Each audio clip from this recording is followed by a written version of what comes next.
Dear student, आज 11th class में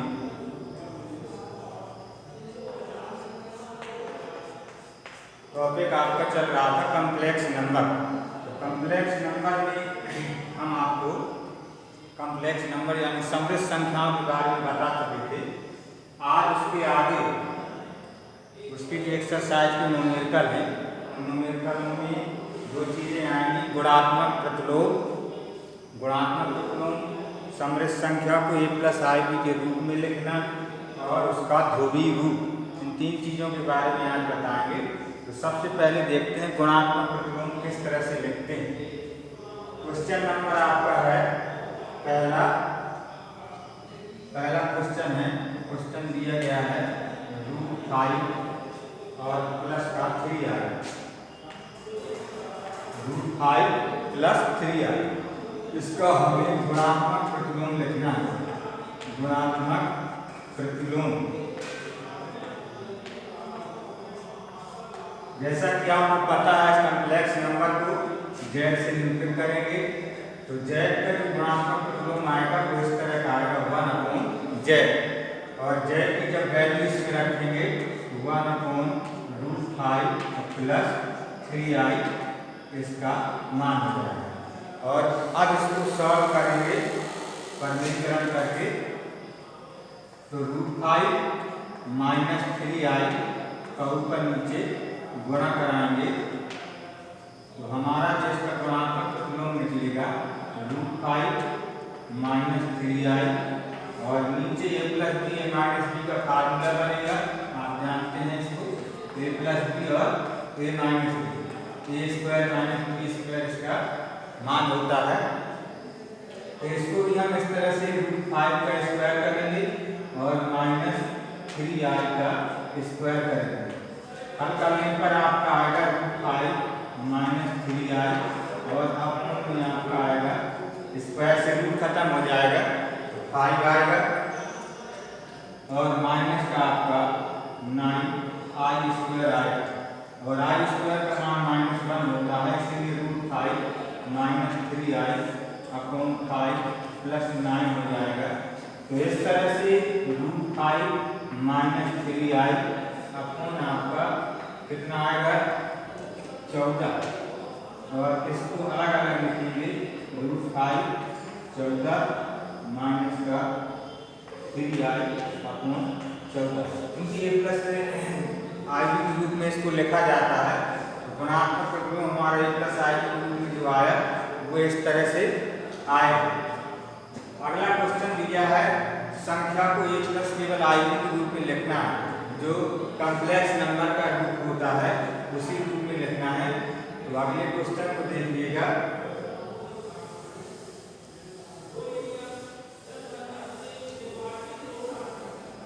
अगला क्वेश्चन आपका है -1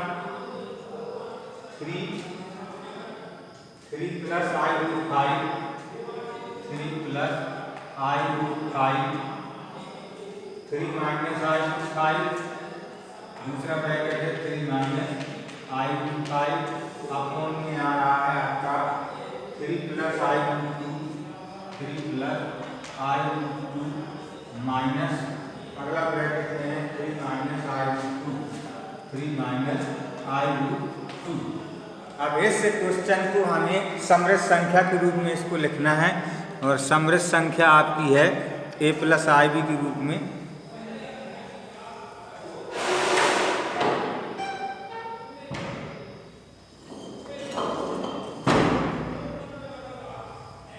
a+ib के रूप में जब हम इसको लिखेंगे तो इसका रूप देखिए किस तरह का आएगा।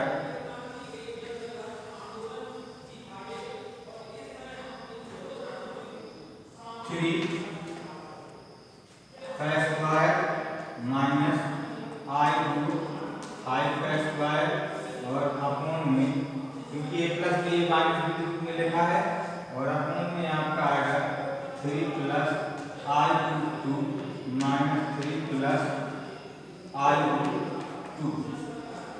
ऊपर आपका आएगा 9 3 का स्क्वायर, ये i² -1 हो जाएगा, प्लस का 5 हो जाएगा, अपॉन में आपका 3 और होगा और ये मिल करके 2i√2 हो जाएंगे।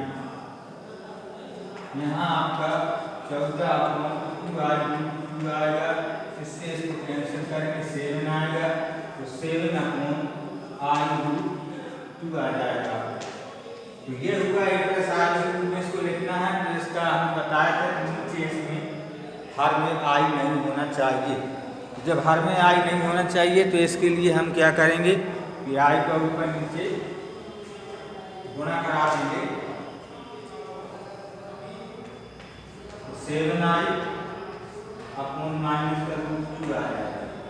तो ये हमारा a प्लस i/√2 का इसका मान आ जाएगा। तो इस तरह से हम समृद्ध संख्या का जो रूप होता है a प्लस i/b का a प्लस i/b के रूप में लिख सकते हैं। इसके बाद आपको बताना है ध्रुवीय रूप। तो ध्रुवीय रूप के बारे में देखिए, ध्रुवीय रूप किस तरह से चलता है और किस तरह से उसको सॉल्व करते हैं।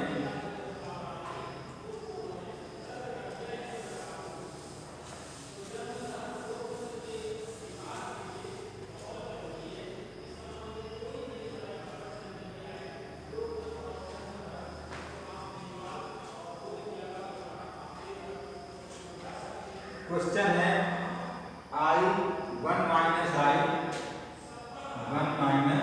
i का ध्रुवीय रूप 1 i का ध्रुवीय रूप हमें निकालना है। तो ध्रुवीय रूप ज्ञात करने के लिए सबसे पहले तो आपका उसका ध्रुवीय रूप क्या है वो आपको देखना पड़ेगा। फार्मूला इसका क्या है, किसी भी समृद्ध संख्या में दी हुई संख्या का अगर ध्रुवीय रूप निकालना है तो उसका फार्मूला होता है r(cos θ + i sin θ। ये हमारा ध्रुवीय रूप है। इस ध्रुवीय रूप के बराबर में हम जो संख्या के लिए हमारे उसको रखते हैं। तो हमारा आएगा 1 - i = r(cos θ + i/r sin θ। इसके बाद हम दोनों पक्षों में कंपेयर कराते हैं, इमेजिनरी पार्ट की और रियल पार्ट की। तो रियल पार्ट हमारा क्या रहा है, इमेजिनरी पार्ट हमारा क्या रहा है, r(cos θ = 1। इसको फर्स्ट इक्वेशन मान के छोड़ देंगे। ये कौन सा है, रियल पार्ट। और i की तुलना होगी तो -1 r sin θ = -1 आएगा। ये सेकेंड इक्वेशन मान के छोड़ देंगे। ये आपका इमेजिनरी पार्ट है। कंपेयर कराई गई तो कंपेयर में इमेजिनरी पार्ट और रियल पार्ट दोनों को देखिए, अलग अलग हमने लिख लिए हैं। पहले हमें ध्रुवीय रूप का फार्मूला लिखना है। फार्मूले के बाद उस फार्मूले को संख्या से तुलना करा के रियल पार्ट और इमेजिनरी पार्ट अलग अलग करना है।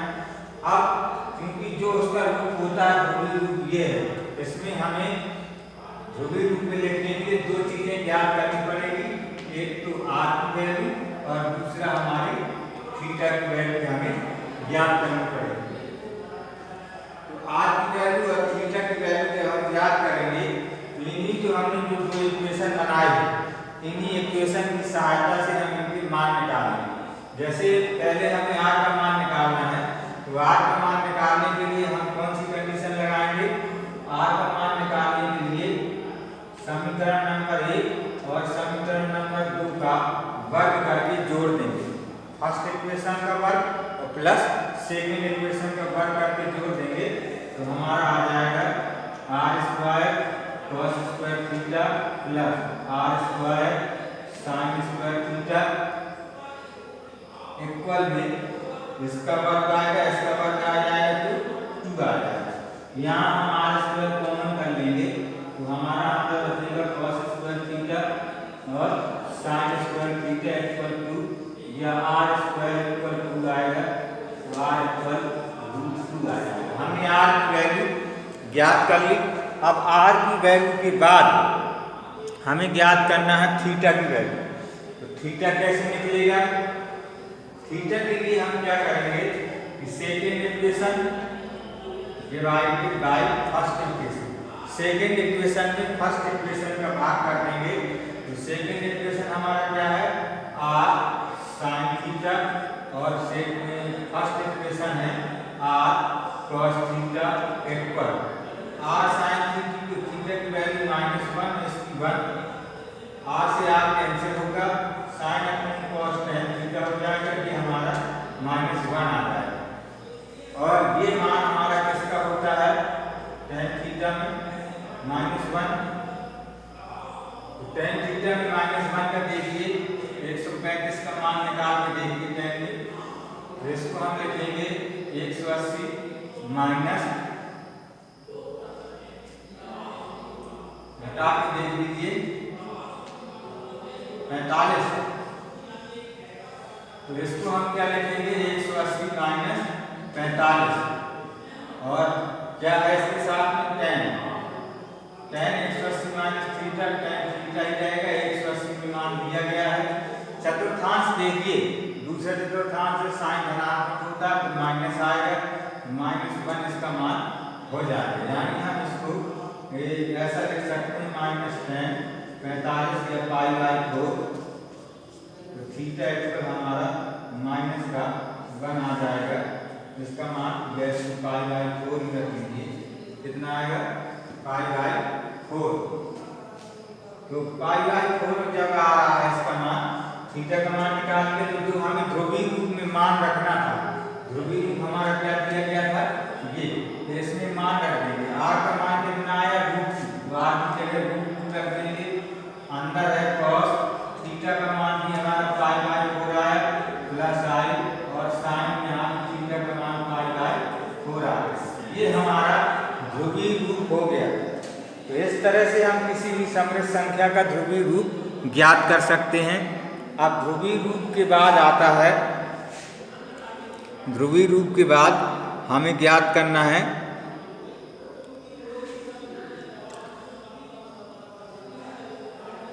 किसी भी संख्या का मापांक और पूर्णांक। दो चीजें और देख लीजिएगा।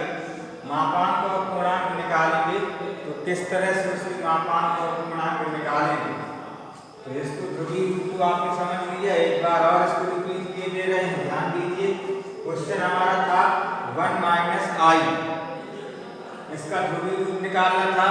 ध्रुवीय रूप का फार्मूला r ब्रैकेट में cos theta plus i sin theta. Question को लिखेंगे 1 - i इक्वल में उसका जो ध्रुवीय रूप है वो लिखेंगे। ध्रुवीय रूप क्वेश्चन के इक्वल में लिखने के बाद इमेजिनरी और रियल पार्ट की कंपेयर कराएंगे, यानी तुलना कराएंगे। तो आपका वास्तविक भाग जो आ रहा है r cos थीटा इक्वल 1 आ रहा है, काल्पनिक भाग जो आ रहा है r sin थीटा इक्वल -1 आ रहा है। दोनों को फर्स्ट और सेकंड इक्वेशन क्रमशः मान के छोड़ देंगे। इसके बाद ध्रुवीय रूप पर विचार करेंगे कि r और थीटा की वैल्यू हमें ज्ञात करनी है। इन दोनों इक्वेशन से हमने क्या किया? दोनों इक्वेशन को वर्ग करके जोड़ दिया तो हमारा r का मान प्राप्त हो गया। सेकेंड इक्वेशन में फर्स्ट इक्वेशन का भाग कर दिया तो थीटा का मान प्राप्त हो गया। जब r और थीटा दोनों के मान प्राप्त हो जाए तो इसको हम ध्रुवीय रूप में जो हमारा लिखा था फार्मूला r और थीटा की जगह उसकी वैल्यू रख देंगे। यही हमारा ध्रुवीय रूप कहलाएगा। अब आपको बताना है मापांक और पूर्णांक।